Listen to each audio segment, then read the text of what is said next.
These work great and have excellent fit and finish. I have 4 total installed on my roof. I get about 340 watts on the best clearest days. Their wire run is quite long from the roof to the charge controller on the ground floor, about 70 feet of 10-gauge wire. There's also the combiner box, DC disconnect, miscellaneous.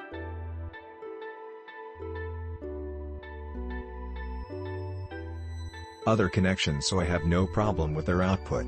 Eventually plan to use these as the roof of a gazebo in the yard and place Renogy 250-watt modules on the roof.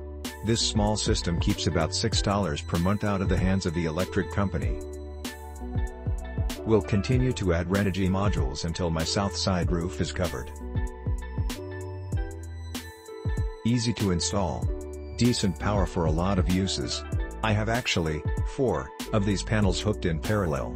I can probably push 320 watts an hour at 14 volts NOM, at 19 amps, with all 4 lit. My load draw is just not that much at the moment. Ease of use makes it fun. The photo shows output of my solar charge controller. Just remember to check the stats of any solar charge controller before you buy additional panels. I installed these panels as a portable system with 18 of 10-gauge wire between the panels and the 40A charge controller. This fed 2 100Ah AGM deep cycle batteries.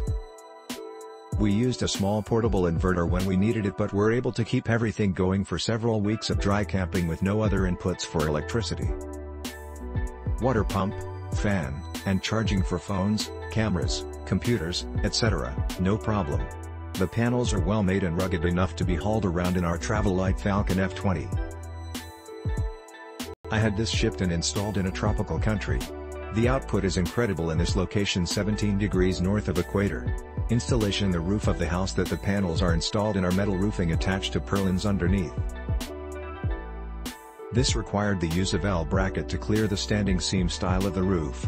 The 2 panels were wired in series and using an MPPT controller. See attached photo system set up. I used a Renogy 40-amp MPPT charge controller.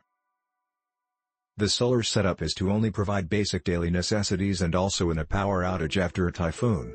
That only includes 6 lighting and 2 fans. Based on that usage, I used a 300-watt inverter and no plan to add any other future demands into the system.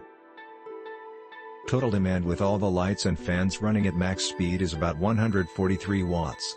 See picture. Battery is 100 Ah. Performance very impressed overall. Am getting usable output very early in the morning and late into the evening. Getting consistently over 36 V from the 2 panels in series. This is my second trailer that I have used Renogy 100W panels on. I just can't say enough good things about these panels. Extremely high quality construction.